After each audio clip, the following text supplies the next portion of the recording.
আসসালামু আলাইকুম। এটিএন বাংলা সংবাদে সবাইকে স্বাগত জানাচ্ছি সীমা খান। শুরুতেই বিআরবি কেবলস সংবাদ শিরোনাম। চট্টগ্রামের সীতাকুণ্ডে অভিযানের সময় সন্ত্রাসী হামলায় র্যাবের এক কর্মকর্তা নিহত, ৩ র্যাব সদস্য সহ আহত ৪ জন। গণভোটে হ্যাঁ ভোট দেওয়ার আহ্বান প্রধান উপদেষ্টার। হ্যাঁতে সিল দিলে নতুন বাংলাদেশ গড়ার দরজা খুলে যাবে।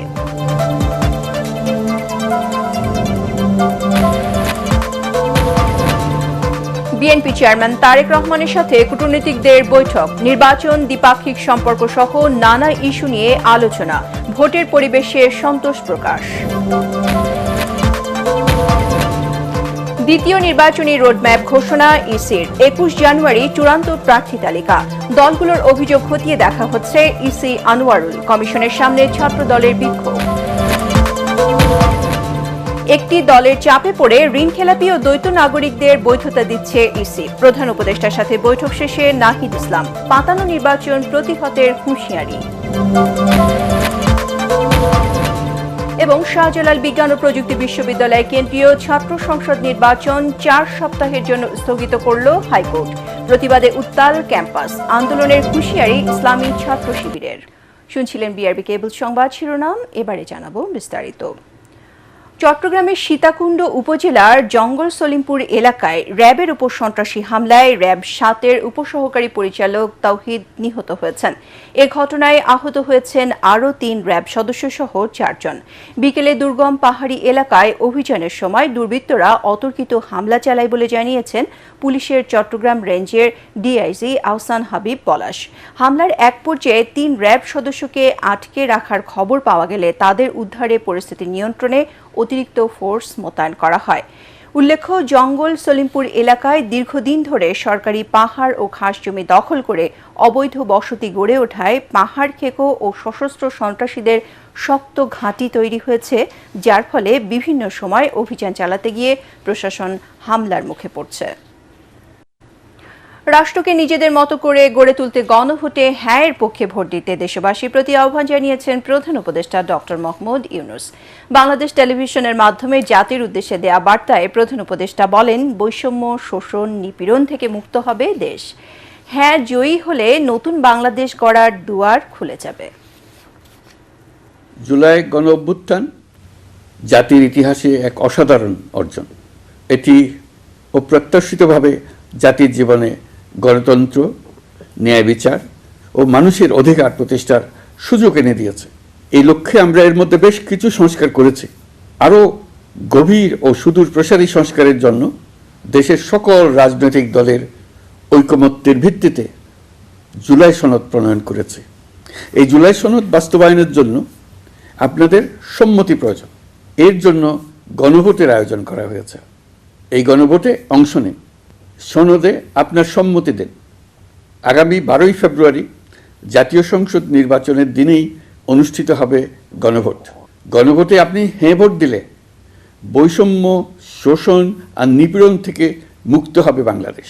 তত্ত্বাবধায়ক সরকার ও নির্বাচন কমিশন গঠনে সরকার ও বিরোধী দল একসঙ্গে কাজ করবে। সরকার ইচ্ছামতো সংবিধান পরিবর্তন করতে পারবে না। একজন ব্যক্তি সর্বোচ্চ 10 বছরের বেশি প্রধানমন্ত্রী থাকতে পারবেন না। বিচার ব্যবস্থা স্বাধীনভাবে কাজ করবে। সংসদে নারীদের প্রতিনিধিত্ব বাড়বে। ক্ষমতার ভারসাম্য রক্ষায় পার্লামেন্টে একটি উচ্চ কক্ষ গঠিত হবে। এরকম আরও কিছু গুরুত্বপূর্ণ প্রস্তাব এর মধ্যে রয়েছে। আমি আপনাদের সকলের প্রতি আহ্বান জানাই, আগামী নির্বাচনে গণভোটে অংশ নেন। রাষ্ট্রকে আপনার প্রত্যাশা মতো গড়ে তোলার জন্য হেঁতে সিল দেন। বিএনপি চেয়ারম্যান তারেক রহমানের সাথে সাক্ষাৎ করেছেন বাংলাদেশে নবনিযুক্ত যুক্তরাষ্ট্রের রাষ্ট্রদূত ব্রায়ান ক্রিস্টেনসেন। গুলশানের চেয়ারপারসনের কার্যালয়ে বৈঠকে মার্কিন দূতাবাসের কর্মকর্তারাও ছিলেন। এ সময় বিএনপি মহাসচিব মির্জা ফখরুল ইসলাম আলমগীর, স্থায়ী কমিটির সদস্য আমির খসরু মাহমুদ চৌধুরী, যুগ্ম মহাসচিব হুমায়ুন কবির, চেয়ারম্যানের উপদেষ্টা কাউন্সিল সদস্য মাহাদি আমিন ও প্রেস সচিব সালেহ শিবলি। নতুন দায়িত্ব নেয়ার পরে যুক্তরাষ্ট্রের রাষ্ট্রদূতের এটি বিএনপি চেয়ারম্যানের সাথে প্রথম সাক্ষাৎ। পরে তারেক রহমানের সঙ্গে ঢাকায় নিযুক্ত ইউরোপীয় ইউনিয়নের রাষ্ট্রদূত মাইকেল মিলারের নেতৃত্বে German, France, Sweden, Denmark, Spain ও ইতালির রাষ্ট্রদূতরা সৌজন্য সাক্ষাৎ করেন। বৈঠক শেষে যুগ্ম মহাসচিব হুমায়ুন কবির জানান, দ্বিপাক্ষিক সম্পর্ক সহ বিভিন্ন ইস্যুতে আলোচনা হয়েছে। ভোটের পরিবেশ নিয়ে সন্তোষ প্রকাশ করেছেন কূটনীতিকরা। চেয়ারম্যান তারেক রহমান সাহেব আলোচনা করছেন কিভাবে দ্বিপাক্ষিক সম্পর্ক উন্নয়ন করা যায়। এখানে ট্রেড ইনভেস্টমেন্ট নিয়ে আলোচনা হয়েছে, বিভিন্ন কোঅপারেশন, ইন্টারন্যাশনাল কোঅপারেশনমূলক আলোচনা হয়েছে। যুক্তরাষ্ট্র will be an important partner, US is an important development partner of Bangladesh. Rohingya issue, আমরা রোহিঙ্গা ইস্যু নিয়ে কিভাবে এটা আগামীতে আমরা একটা মাল্টিল্যাটারাল প্রসেসে এটা রিজলভ করা যায়। নির্বাচন নিয়ে দে আর ভেরি মাচ এক্সাইটেড। এটা ডেমোক্রেটিক ট্রানজিশন এখন হচ্ছে এবং হতে যাচ্ছে, তো এটা নিয়ে দে আর এক্সাইটেড। তারা এনভায়রনমেন্ট নিয়ে সন্তুষ্ট এবং মানে ভালো একটা প্রসেসের দিকে এখন বাংলাদেশ যাচ্ছে। সো ইন টার্মস অফ যেভাবে বাংলাদেশের মানুষ এখন নির্বাচন নিয়ে এক্সাইটেড, তারও এক্সাইটেড। গণ অভ্যুত্থানের চেতনায় মানুষের প্রত্যাশা পূরণে রাজনৈতিক সংস্কৃতি পরিবর্তনের আহ্বান জানিয়েছেন বিএনপির চেয়ারম্যান তারেক রহমান। দোষারোপের রাজনীতি না করে প্রান্তিক মানুষের জন্য কাজ করার তাগিদও দেন তিনি। দলটির চেয়ারম্যান জানান, জনগণের সমর্থনে নির্বাচিত হলে বিএনপি অসহায় দুস্থ মানুষের পাশে দাঁড়াবে। সাধারণ মানুষের কষ্ট লাঘবে দলের ফ্যামিলি ও কৃষি কার্ড দেওয়ার পরিকল্পনার কথাও জানান তিনি। যশোরে অসুস্থ আফিয়া ও তার পরিবারের পাশে থাকার কথা জানিয়ে তারেক রহমান বলেন, বিএনপি মিটিং মিছিলের রাজনীতি নয়, সাধারণ মানুষের ভাগ্য পরিবর্তনে কাজ করতে চায়।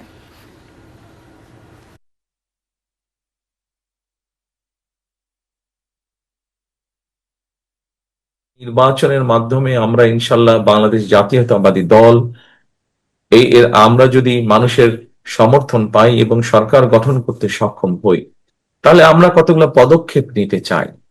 এই গ্রামের মানুষ বলেন, দুস্থ মানুষ বলেন, এই পরিবারগুলোর পাশে দাঁড়াতে চাই আমরা। সেখানে আমরা আমাদের ফ্যামিলি কার্ডের কথা বলেছি। কৃষককে ভালোভাবে সহযোগিতা করার জন্য আমরা সেই জন্য কৃষি কার্ডের মতন একটি প্রকল্প হাতে নিয়েছি। রাজনীতিটাকে আমরা নিয়ে যেতে চাচ্ছি মানুষের উপকারের জন্য। শুধুমাত্র যে আমরা মিটিং মিছিলের মধ্যে রাজনীতি রাখতে চাইছি না। শুধুমাত্র এক দল আরেক দলকে শুধু দোষারোপ করবে, এই দোষারোপের রাজনীতি করলে তো মানুষের পেট ভরে না। কি করলে মানুষের পেট ভরবে, কি করলে মানুষ ভালো থাকবে, সেই কাজগুলো আমরা শুরু করতে চাই, সেই কাজগুলো আমরা করতে চাই। মহান স্বাধীনতার ঘোষক বিএনপির প্রতিষ্ঠাতা ও শহীদ রাষ্ট্রপতি জিয়াউর রহমানের ৯০তম জন্মবার্ষিকী আজ। ১৯৩৬ সালের এই দিনে বগুড়ার গাবতলীর বাগবাড়িতে জন্মগ্রহণ করেন তিনি। দলের প্রতিষ্ঠাতা জিয়াউর রহমানের কবর জিয়ারত করতে এসে বিএনপি মহাসচিব মির্জা ফখরুল ইসলাম আলমগীর আশা করেন, নির্বাচন কমিশনের ওপর আস্থা আছে বিএনপির। নিরপেক্ষতার সাথে নির্বাচন পরিচালনা করার তাগিদও দেন তিনি। জামিল হাসান শান্ত রিপোর্ট। আন্তর্জাতিক শিশু বর্ষের মিছিলে ১৯৩৬ সালে বগুড়া জেলার বাগবাড়ি গ্রামে জিয়াউর রহমানের জন্ম। বগুড়া ও কলকাতায় শৈশব জীবন কাটিয়ে চলে যান বাবার কর্মস্থল পাকিস্তানের করাচিতে। শিক্ষাজীবন শেষে ১৯৫৫ সালে পাকিস্তানি মিলিটারি একাডেমিতে অফিসার হিসেবে কমিশন লাভ করেন তিনি। শৈশব থেকেই শৃঙ্খলা, দায়িত্ববোধ আর দেশপ্রেমের শিক্ষায় বেড়ে ওঠা তার। সেনাবাহিনীর মেজর হিসেবে ১৯৭১ সালে বাংলাদেশের জন্মলগ্নে স্বাধীনতার ঘোষক আর সেক্টর কমান্ডার হিসেবে রণাঙ্গনে সাহসী ভূমিকায় ইতিহাসে স্থান করে নেন জিয়াউর রহমান বীর উত্তম। ক্ষমতায় এসে বাংলাদেশ জাতীয়তাবাদী দল বিএনপি প্রতিষ্ঠার মধ্য দিয়ে রেখে যান অসংখ্য অনুসারী।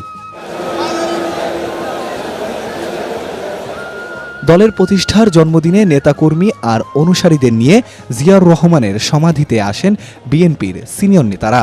বিএনপি চেয়ারম্যান তারেক রহমানের পক্ষে শহীদ জিয়ার প্রতি শ্রদ্ধা নিবেদন করেন দলের মহাসচিব সহ সিনিয়র নেতারা।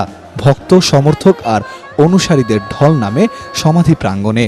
ফুলেল শ্রদ্ধা নিবেদন সহ আনুষ্ঠানিকতা শেষে মহাসচিব মির্জা ফখরুল ইসলাম আলমগীর জিয়াউর রহমানের মহান মুক্তিযুদ্ধের ঘোষণা আর রাজনৈতিক জীবনের গুরুত্বপূর্ণ নানা দিক তুলে ধরেন। তারেক রহমানের পক্ষ থেকে আজকে এখানে আমরা দলের প্রতিষ্ঠাতা শহীদ প্রেসিডেন্ট জিয়াউর রহমান বীর উত্তমের মাজারে শ্রদ্ধাঞ্জলি অর্পণ করতে এসেছি। যিনি বাংলাদেশের স্বাধীনতা ঘোষণা করেছিলেন, পরবর্তীকালে বাংলাদেশে গণতন্ত্রকে এবং বৈধ গণতন্ত্রকে পুরো প্রবর্তন করেছিলেন।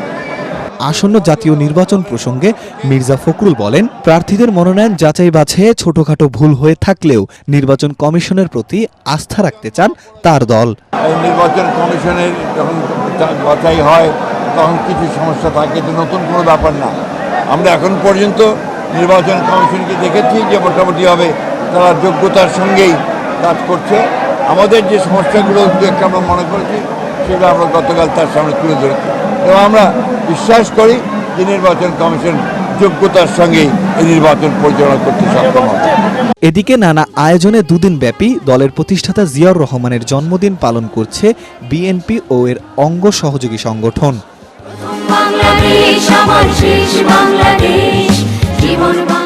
জামিল হাসান শান্ত, এটিএন বাংলা, ঢাকা। আগামী 22 জানুয়ারি সব ভোট কেন্দ্রের চূড়ান্ত গেজেট প্রকাশ করবে নির্বাচন কমিশন। 28 জানুয়ারি আইন শৃঙ্খলা রক্ষাকারী বাহিনীর সাথে বিশেষ সভা করবে ইসি।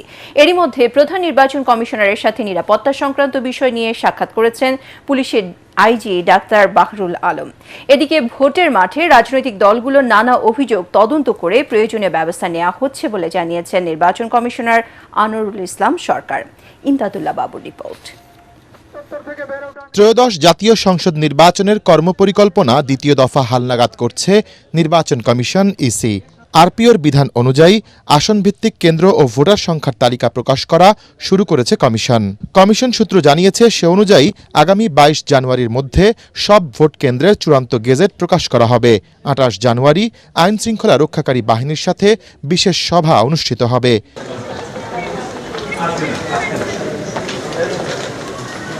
নির্বাচনের সার্বিক আইন শৃঙ্খলা পরিস্থিতি নিয়ে প্রধান নির্বাচন কমিশনারের সাথে আলোচনা করতে সোমবার ঢাকায় নির্বাচন ভবনে আসেন পুলিশ প্রধান ডাক্তার বাহরুল আলম। দীর্ঘ প্রায় 1 ঘণ্টা রুদ্ধদ্বার বৈঠক করেন তারা। এদিকে গণমাধ্যমের সাথে আলাপকালে নির্বাচন কমিশনার আনোয়ারুল ইসলাম সরকার জানান, নির্বাচনী মাঠে রাজনৈতিক দলগুলোর নানা অভিযোগ তদন্ত করা হচ্ছে। বড় বা ছোট দল হিসেবে কাউকেই বিবেচনা করছে না ইসি। আমরা ওই যে বড় বড় দল বলেন, ছোট দল বলেন, বিষয়টা এরকম না। দলই নির্বাচনে অংশ যারা নিবে তারা নির্বাচন কমিশনের দৃষ্টিতে সবাই সমান। এবং একটা ভালো দিক লক্ষণীয় যে সবাই আসতেছে নির্বাচন কমিশনে, তাদের অভিযোগ অনুযোগ পরামর্শ এগুলো দিচ্ছে। এতে করে কিন্তু নির্বাচন কমিশন এনরিচ হচ্ছে। ছোটোখাটো সমস্যা যেগুলো আছে সেগুলো আমরা সমাধান করছি। কমিশন কোনো চাপে নেই জানিয়ে তিনি আরও বলেন, ভালো একটি নির্বাচন উপহার দেওয়ার জন্য সম্ভাব্য সবকিছুই করা হচ্ছে।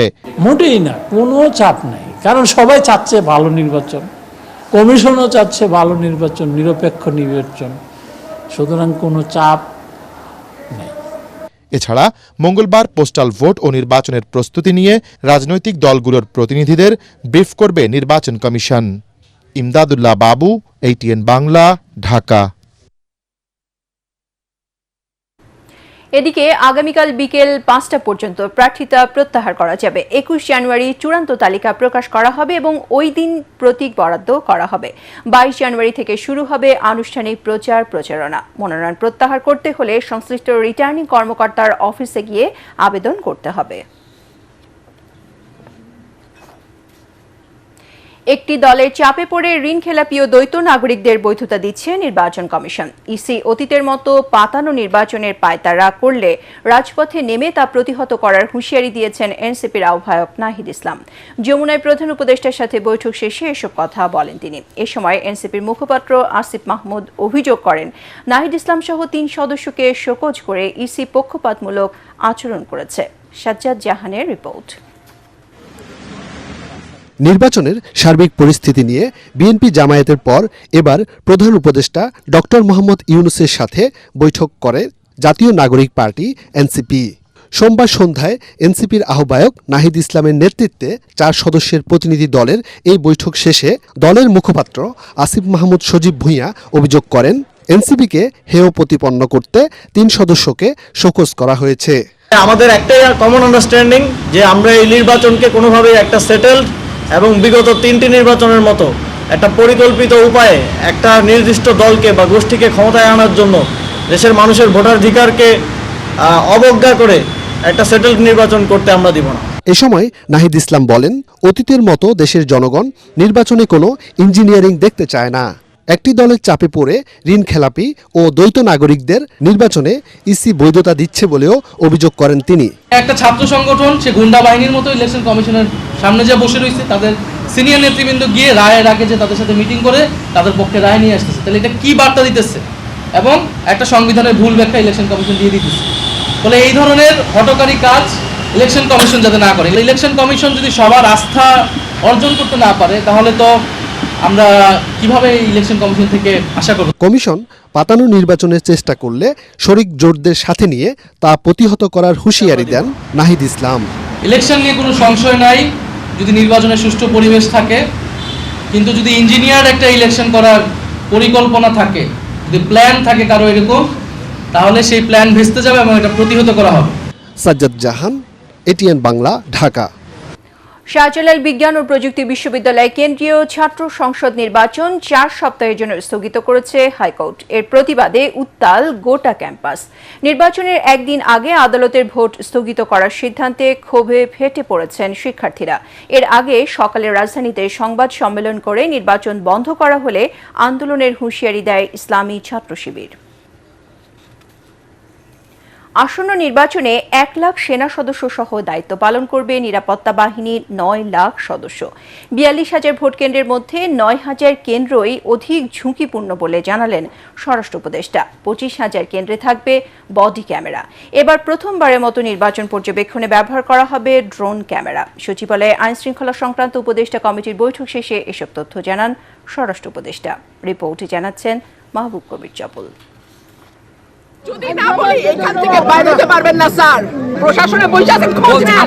নির্বাচনী প্রচারণা শুরুর আগেই স্বতন্ত্র প্রার্থী রুমিন ফারহানার এমন আচরণ দু ধরনের প্রশ্ন তুলেছে।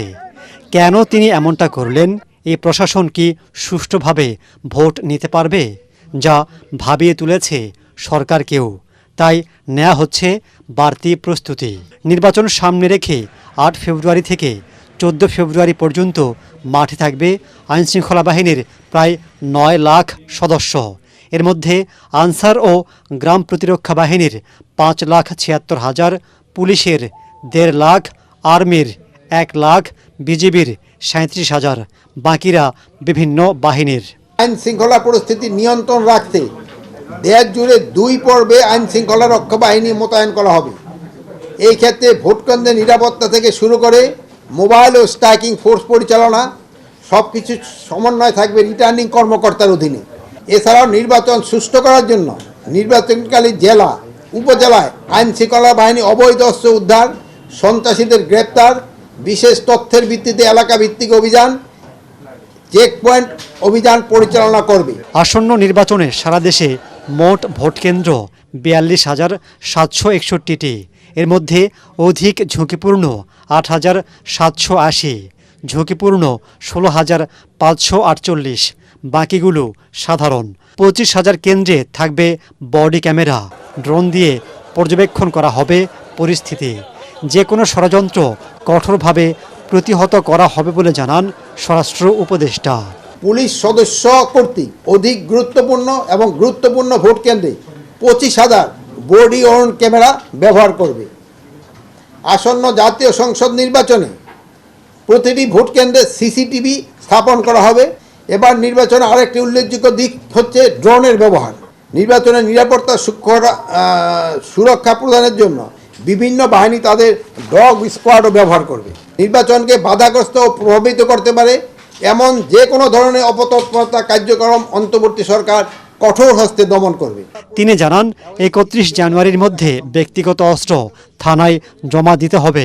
এমপি প্রার্থীরা আবেদন করলে অস্ত্র কিংবা গানম্যান পাবেন। মাহবুব কবির চপল, এটিএন বাংলা, ঢাকা। রাজনৈতিক ব্যক্তি জুলাইয়ে গণ আন্দোলন দমাতে নারায়ণগঞ্জে শামীম ওসমান নিজেও অস্ত্র হাতে মাঠে নেমেছিলেন। শামীম ওসমানের অস্ত্র হাতে নামার বিষয়ে আওয়ামী লীগ সাধারণ সম্পাদক ওবায়দুল কাদেরের সাথে ফোনালাপ আদালতে জমা দেয় প্রসিকিউশন। এদিন শামীম ওসমান সহ 12 জনের বিরুদ্ধে জুলাইয়ে মানবতা বিরোধী অপরাধের অভিযোগ আমলে নিয়ে গ্রেপ্তারি পরোয়ানা জারি করে আন্তর্জাতিক অপরাধ ট্রাইব্যুনাল। এছাড়া জেআইসি সেলে গুম ও নির্যাতনের ঘটনায় ক্ষমতাচ্যুত প্রধানমন্ত্রী শেখ হাসিনা ও সাবেক বর্তমান 12 সেনা কর্মকর্তা সহ 13 জনের বিরুদ্ধে সাক্ষ্য দেন বিএনপি নেতা সালাউদ্দিন কাদের চৌধুরীর ছেলে হুম্মাম কাদের চৌধুরী। আরও জানাচ্ছেন হুমায়ুন চিস্তি। 24-এর গণ আন্দোলনে তখন উত্তাল নারায়ণগঞ্জ। ছাত্র জনতার আন্দোলন দমাতে নেতাকর্মীদের নিয়ে অস্ত্র হাতে মাঠে নামেন স্থানীয় এমপি আওয়ামী লীগ নেতা শামীম ওসমান। ফোনে সাবেক মন্ত্রী ওবায়দুল কাদেরকে একথা জানান তিনি। ওই ফোনালাপ ফরেনসিক রিপোর্ট সহ আন্তর্জাতিক অপরাধ ট্রাইব্যুনালে জমা দিয়েছে প্রসিকিউশন। নারায়ণগঞ্জে 10 জনকে হত্যা মামলায় সোমবার শামীম ওসমান, তার ছেলে অয়ন ওসমান ও ভাতিজা আজমেরি ওসমান সহ 12 জনের বিরুদ্ধে অভিযোগ আমলে নিয়ে গ্রেফতারি পরোয়ানা জারি করে ট্রাইব্যুনাল। প্রসিকিউশন জানায় ওই সময়ে আন্দোলন দমনে ব্যবহার করা হয় রাইফেলস ক্লাবের অস্ত্র। 10 জনকে হত্যার অভিযোগে এই ফরমাল চার্জশিট দাখিল করা হয়েছে। আমরা 3টি ঘটনা অভিযোগ এখানে এনেছি। এক জনাব শামীম ওসমান ওবায়দুল কাদের সাহেবকে ফোন করে বলছেন, আপনি একটু নেত্রীকে বলে দিয়েন অস্ত্র হাতে আমার ছবি দেখলে উনি যেন রাগ না করে। আওয়ামী লীগ সরকারের শাসনামলে গুম করে ডিজিএফআই এর জয়েন্ট ইন্টারোগেশন সেলে নির্যাতনের মামলায় ক্ষমতাচ্যুত প্রধানমন্ত্রী শেখ হাসিনা, তার নিরাপত্তা উপদেষ্টা তারিক আহমেদ সিদ্দিক ও সেনা কর্মকর্তা সহ 13 জনের বিরুদ্ধে এদিন সূচনা বক্তব্য উপস্থাপন করেন চিফ প্রসিকিউটর। পরে রাষ্ট্রপক্ষের প্রথম সাক্ষী হিসেবে সাক্ষ্য দেন গুমের শিকার হুম্মাম কাদের চৌধুরী। জবানবন্দিতে গুমকালীন ঘটনাবলী তুলে ধরেন তিনি। অ্যাবডাকশন থেকে শুরু করে তাকে নিয়ে যাওয়া, টর্চার করা, এক বাহিনী থেকে আরেক বাহিনীতে হস্তান্তর করা, সেই বাহিনীর থেকে আবার গোপন বন্দিশালায় নিয়ে যাওয়া, বন্দিশালার বর্ণনা, চিকিৎসার বর্ণনা, টর্চারের বর্ণনা, সেই ভেতরের পরিবেশের বর্ণনা, অন্যান্য বন্দীদের বর্ণনা, সব কিছু উনি ক্রমান্বয়ে দিচ্ছেন এবং এটার মধ্য দিয়ে অপরাধের সাথে সম্পৃক্ত সকল কিছু উদ্ঘাটিত হবে আমরা বিশ্বাস করি। চার্জ ফ্রেমিং আদেশের বিরুদ্ধে একটি রিভিউ করার 7 দিন সময় দেয়া আছে। সেটার জন্য যে সার্টিফাইড কপির প্রয়োজন পড়ে, সেই সার্টিফাইড কপিটি আজ অবধি আমাদেরকে দেওয়া হয়নি আমরা আবেদন করার সত্ত্বেও। এদিকে জুলাই গণ আন্দোলনে রাজধানীর চানখারপুলে 6 শিক্ষার্থী হত্যা মামলায় মঙ্গলবার রায় ঘোষণা করবে ট্রাইব্যুনাল। সাবেক ডিএমপি কমিশনার হাবিবুর রহমান সহ এ মামলায় অভিযুক্ত 8 পুলিশ সদস্য। দোষীদের সর্বোচ্চ শাস্তির প্রত্যাশা প্রসিকিউশনের। আর আসামি পক্ষের দাবি, আসামিরা রাজনৈতিক বলির শিকার। এই সকল আসামির বিরুদ্ধে অভিযোগ আমরা সন্দেহাতীতভাবে প্রমাণ করতে সক্ষম হয়েছি এবং আমরা আশা করছি যে ট্রাইব্যুনাল তাদের বিরুদ্ধে সর্বোচ্চ শাস্তি প্রদান করবে। এটা কিন্তু হিসাবে রাজনৈতিক বলির পাঠা। আশা রাখি ন্যায় বিচার পাবো। বাকিরা যদি কোনো ধরনের আমরা সংক্ষুব্ধ হই, সেক্ষেত্রে আমরা অবশ্যই আপিলে যাব। 24-এর গণ আন্দোলনে মানবতা বিরোধী অপরাধের মামলার এটি দ্বিতীয় রায়, আর আইন শৃঙ্খলা বাহিনীর বিরুদ্ধে এটি প্রথম। হুমায়ুন চিস্তি, এটিএন বাংলা, ঢাকা। ভোটার সংখ্যার দিক থেকে জাতীয় সংসদের বৃহত্তম আসন ঢাকা 19।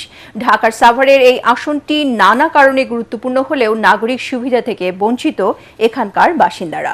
অতীতের অভিজ্ঞতাকে কাজে লাগিয়ে সাভারকে আধুনিক শহরে রূপান্তরের প্রতিশ্রুতি দিয়ে প্রচারণা চালাচ্ছেন বিএনপি মনোনীত প্রার্থী ডাক্তার সালাউদ্দিন বাবলু।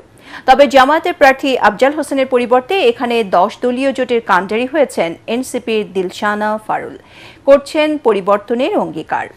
বিস্তারিত জানাচ্ছেন সাজ্জাদ জাহান। সাভার উপজেলার 7টি ইউনিয়ন ও 1টি পৌরসভা নিয়ে গঠিত ঢাকা 19 আসন। স্মৃতিসৌধ, পোশাক শিল্প নগরী ও সরকারি বেসরকারি বিশ্ববিদ্যালয়ের অবস্থানের কারণে গুরুত্বপূর্ণ এই এলাকাটি। এখানে মোট ভোটার সংখ্যা 9 লাখের উপরে। তবে এই অঞ্চলের মানুষের দুর্ভোগের যেন শেষ নেই। অপরিকল্পিত নগরায়ন যেমন দূষিত করছে পরিবেশ, তেমনি জলাবদ্ধতা ও যানজটে নাকাল নাগরিকরা। এই ফুটপাত যেভাবে দিন দিন রাস্তা দখল করে আছে, অচিরেই সাভারটা বাংলাদেশের সবচেয়ে জনবহুল এলাকা, বাংলাদেশের সবচেয়ে ঘৃণিত এলাকা হয়ে দাঁড়াবে। নতুন প্রজন্ম অনেকেই মাদকের দিকে ঝুঁকে গেছে। এই মাদক যারা নিয়ন্ত্রণ করতে পারবে, তাকে এই নতুন প্রজন্ম এখন আমরা চাচ্ছি। চাঁদাবাজ মুক্ত, ফুটপাত মুক্ত সুন্দর একটা সাভারবাসীকে উপহার দিতে পারে, সেরকম একটা প্রার্থী আমরা আশা করতেছি। ত্রয়োদশ জাতীয় সংসদ নির্বাচনকে সামনে রেখে সন্ত্রাস ও মাদক নিয়ন্ত্রণের মাধ্যমে এই অঞ্চলে শান্তি ফিরিয়ে আনার প্রতিশ্রুতি দিচ্ছেন সাবেক সংসদ সদস্য ও বিএনপি মনোনীত প্রার্থী ডাক্তার সালাউদ্দিন বাবলু। এটি আমার পঞ্চম নির্বাচন, নির্বাচনের অভিজ্ঞতা যেরকম আছে এবং 2 বার সংসদ সদস্য হিসেবে আমার দায়িত্বে সে অভিজ্ঞতা আছে। চাঁদাবাজ, সন্ত্রাসী একটা অব্যবস্থা 17 বছর ছিল এবং এগুলা দলের পেট্রোনাইজ, দলের সহযোগিতায় গুরুত্বপূর্ণ পদের লোকে আমার সাথে জড়িত ছিল। এই জিনিসগুলোকে ম্যানেজ করতে হবে যাতে সভাবাসী যে প্রত্যাশা নিয়ে ভোট দিবে আমাকে সেটার জন্য কম বেশি যাতে পূরণ করতে পারি। নতুন প্রজন্মকে সাথে নিয়ে জামায়াত সহ 10 দলীয় জোটের সমর্থন কাজে লাগিয়ে সাভারকে আধুনিক নগরীতে রূপ দিতে চান এনসিপির প্রার্থী দিলশানা ফারুল। যানজটমুক্ত সাভার যেন নিশ্চিত হয় সেই সর্বোচ্চ চেষ্টা আমার থাকবে। সাভারের রাস্তাঘাটগুলোর যে দুরবস্থা, সেই দুরবস্থা যেন না থাকে সেই চেষ্টা থাকবে। নদী দূষণের যে করুণ অবস্থা, সেখানে একটা বড় ভূমিকা পালন করতে চাই। ঘনবসতিপূর্ণ সাভারের বাসিন্দারা শুধু অবকাঠামোগত উন্নয়ন চান না, চান নিশ্চিত হোক সামাজিক ও নাগরিক সেবা। সাজ্জাদ জাহান, এটিএন বাংলা, ঢাকা। সালাম স্টিল ভোটের গাড়ি নিয়ে নারায়ণগঞ্জের চাষারা মোড়ে আছেন সহকর্মী মনির হোসেন তপু। তিনি জানাচ্ছেন সেখানকার নির্বাচনের হালচাল। সালাম স্টিল ভোটের গাড়ি নিয়ে আমি এখন আছি নারায়ণগঞ্জ জেলার যে লঞ্চঘাট রয়েছে শীতলক্ষা নদীর পাড়ে। আপনাকে এখানে জানাতে চাই, এখানে আমরা যতক্ষণই রয়েছে এখানে মশার ব্যাপক উপদ্রব রয়েছে এই পুরো এলাকা জুড়ে। একই সাথে এখানে যারা বাসিন্দা যারা রয়েছেন, আশপাশে যারা বসবাস করেন, তাদের সাথে আমাদের কথা হয়েছে। তারা বলছেন যে প্রতিনিয়ত এই মশার যন্ত্রণায় তাদের ব্যাপক ভোগান্তির মধ্যে পড়তে হয়। একই সাথে নানা রোগবালাই তো লেগেই আছে। সেজন্য তারা প্রত্যাশা করছেন এই আসন থেকে, যেহেতু এটি নারায়ণগঞ্জ 5 আসন, এই নারায়ণগঞ্জ 5 আসনে যিনি নির্বাচিত হবেন, জনগণের এই যে চরম যে ভোগান্তি সহ যে সমস্যাগুলো রয়েছে সেগুলো যাতে চিহ্নিত করে দ্রুত সমাধান করেন, এমনটাই প্রত্যাশা এই নারায়ণগঞ্জবাসীর। সালাম স্টিল ভোটের গাড়ি নিয়ে এই ছিল আমার কাছে সবশেষ। বাংলা একাডেমিতে অনুষ্ঠিত হয়ে গেল আমার দেশ পাঠক মেলার সৃজনশীল প্রতিযোগিতা বৃত্তান্তের পুরস্কার বিতরণী অনুষ্ঠান। এতে প্রধান অতিথি হিসেবে বক্তব্য দেন সংস্কৃতি বিষয়ক উপদেষ্টা মোস্তফা সরওয়ার ফারুকী। আয়োজনটির সভাপতিত্ব করেন আমার দেশ পত্রিকার সম্পাদক মাহমুদুর রহমান। এ সময় মাহমুদুর রহমান বলেন, রাজনৈতিক লড়াইয়ে জিততে হলে সাংস্কৃতিক লড়াইয়ে জয়ী হতে হবে। অনুষ্ঠানে আরও বক্তব্য রাখেন আমার দেশের নির্বাহী সম্পাদক সৈয়দ আবদাল আহমেদ। পরে 1974 সালের দুর্ভিক্ষের প্রেক্ষাপট ও তৎকালীন সরকারের ভূমিকা নিয়ে প্রবন্ধ, ছোট গল্প ও কবিতা প্রতিযোগিতায় বিজয়ীদের মধ্যে পুরস্কার বিতরণ করা হয়। ত্রয়োদশ জাতীয় সংসদ নির্বাচনে চতুর্মুখী লড়াইয়ের আভাস ঢাকা 9 আসনে। একদিকে বিএনপি, জামায়াত ইসলামী আর অন্যদিকে এনসিপির বর্তমান ও সাবেক প্রার্থী। প্রচার প্রচারণায় পিছিয়ে নেই কেউই। তবে ভোটাররা বলছেন প্রতীক নয়, সততা ও কাজ দেখেই তারা ভোট দেবেন পছন্দের প্রার্থীকে। সালাম স্টিল ভোটের গাড়ি নিয়ে দোহার আছেন সহকর্মী মুশফিকুর রহমান। সেখান থেকে নির্বাচনী হালচাল জানাচ্ছেন তিনি। সালাম স্টিল ভোটের গাড়ি নিয়ে ঢাকা 1 আসনের নবাবগঞ্জে আছি সারাদিন। আমরা এই আসনের বিশেষ করে কৃষক এবং জেলে শ্রেণীর সাথে কথা বলেছি। তারা কিন্তু তাদের দৈন্য দশার কথা আমাদেরকে জানিয়েছেন। আমরা একটু একজন ভোটারের সাথে এখন কথা বলতে চাই। আপনার এলাকার আসলে কৃষক এবং জেলে যারা আছেন তাদের কি অবস্থা? আসলে কি যে সুইচ গেটটা আছে নদীর পাড়ে, সেটা আমাদের কোনো উপকারী আসছে না। ওই পারে মানুষ ডুবে মরছে, আর এই পারে মানুষ আমরা পানির অভাবে হতাশা বোধ করছি। যদি ইসামতির মুখে সুইচ গেটটা হতো তাহলে ইসামতি বাঁচত আর আমরাও বাঁচতাম। এই এলাকার যে জীব বৈচিত্র্য ছিল সেটার মধ্যেও কিন্তু ব্যাপক প্রভাব পড়েছে এবং পরবর্তীতে যারা জনপ্রতিনিধি হিসেবে নির্বাচিত হবেন এই দোহার নবাবগঞ্জ এই আসন থেকে, তাদের প্রতি কিন্তু আপামর জনতার এই দাবি কিন্তু তারা করেছেন যে ইছামতিকে যে কোনোভাবে বাঁচাতে হবে, নাব্যতা ফিরিয়ে এই এলাকার জীব বৈচিত্র্য রক্ষা করতে হবে। সালাম স্টিল ভোটের গাড়ি থেকে এই ছিল ঢাকা 1 আসন থেকে আমার কাছে সবশেষ খবর। এবারে পূবালী ব্যাংক বাণিজ্য সংবাদ।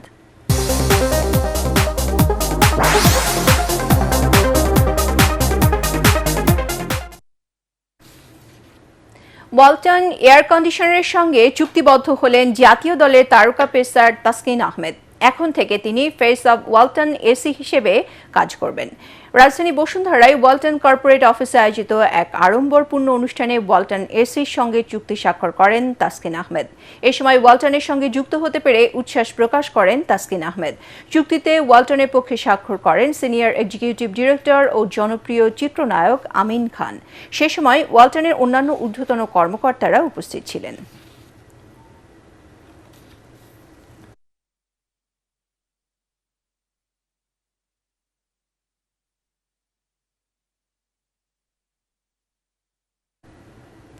যৌথভাবে কো-ব্র্যান্ডেড ভিসা ক্রেডিট কার্ড চালু করেছে ঢাকা ব্যাংক পিএলসি এবং রবি আজিয়াটা পিএলসি। সন্ধ্যায় রাজধানী একটি হোটেলে এই সেবার উদ্বোধন করা হয়। সংশ্লিষ্টরা জানান, এই প্রিমিয়াম কার্ডটি ব্যবহার করে গ্রাহকরা লাইফস্টাইল, ভ্রমণ, বাই ওয়ান গেট 3 ফ্রি সহ আর্থিক লেনদেনে বিশেষ সুবিধা পাবেন। এছাড়া রয়েছে বিভিন্ন মেয়াদের বার্ষিক ফি মওকুফ সহ 40 লাখ টাকা পর্যন্ত দুর্ঘটনাজনিত বীমা সুবিধা।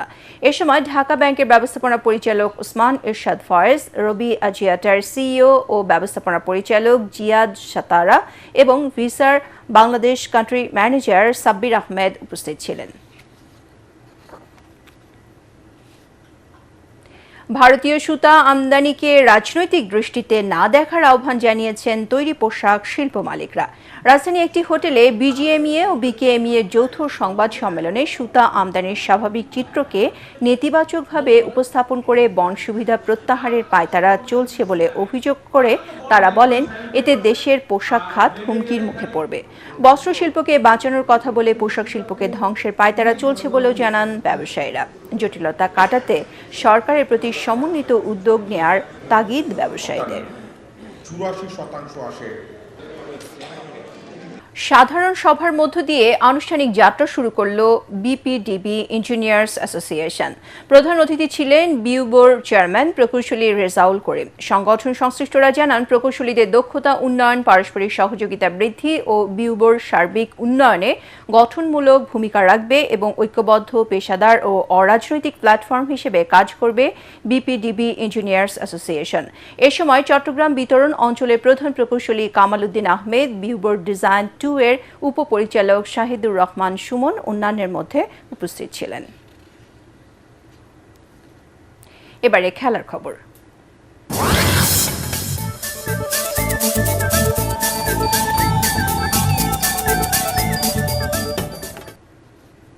2026 সালের টি-20 বিশ্বকাপে বাংলাদেশের অংশগ্রহণ নিয়ে এখনও অনিশ্চিত। নিরাপত্তা ইস্যুতে ভারতে গিয়ে বিশ্বকাপ খেলতে না যাওয়া এবং শ্রীলঙ্কায় ভেন্যু পরিবর্তন করার অনুরোধ করে আসছে আইসিসিকে। বিসিবির সাথে আলোচনা শেষে খেলা না খেলার ব্যাপারে 21 জানুয়ারি চূড়ান্ত সিদ্ধান্ত নেবে আইসিসি। গণমাধ্যমে এমনই সংবাদ প্রকাশ হয়েছে, কিন্তু এমন কথা অস্বীকার করেছে বিসিবি। পরাগারমানের রিপোর্ট। আসন্ন টি-20 বিশ্বকাপে বাংলাদেশের ভবিষ্যৎ কী হবে তা নিয়ে আগামী বুধবারের মধ্যে চূড়ান্ত সিদ্ধান্ত নেবে আইসিসি। শনিবার বাংলাদেশ ক্রিকেট বোর্ডের কর্তাদের সঙ্গে বৈঠকে এই সময়সীমার কথা জানিয়েছে বিশ্ব ক্রিকেট নিয়ন্ত্রণ সংস্থা। গণমাধ্যমে এমনই সংবাদ, কিন্তু বিসিবি মিডিয়া কমিটির চেয়ারম্যান এসব কথা অস্বীকার করেন। বিশ্বকাপে পার্টিসিপেশনের জন্য আমাদের যে ভেন্যুর ব্যাপারে ইনফরমেশনটা আমরা বলে দেই যে ঠিক আছে, আমরা যে ভেন্যুতে খেলতে অপারগ এবং অল্টারনেট ভেন্যুর জন্য আমরা রিকোয়েস্ট করি। তাদের প্রতিনিধির সাথে আমাদের বিস্তারিত আলোচনা হয়।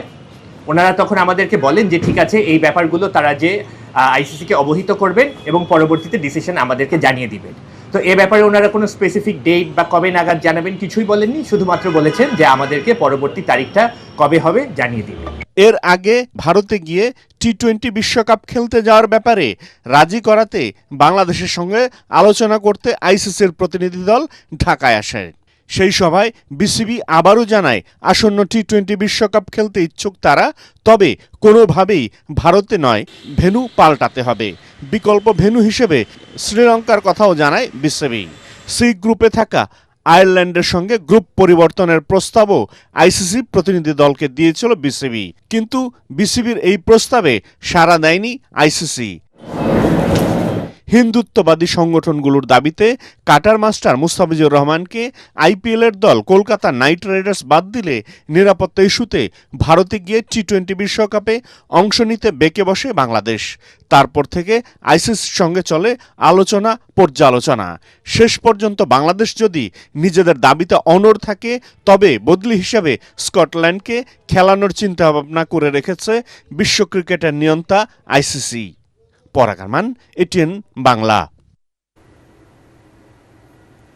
সংবাদ শেষ করার আগে বিআরবি কেবল শিরোনামগুলো আরও একবার।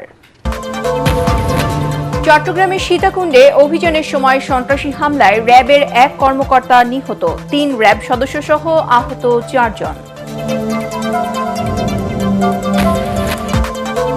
গণভোটে হ্যাঁ ভোট দেওয়ার আহ্বান প্রধান উপদেষ্টার, হ্যাঁতে সিল দিলে নতুন বাংলাদেশ গড়ার দরজা খুলে যাবে।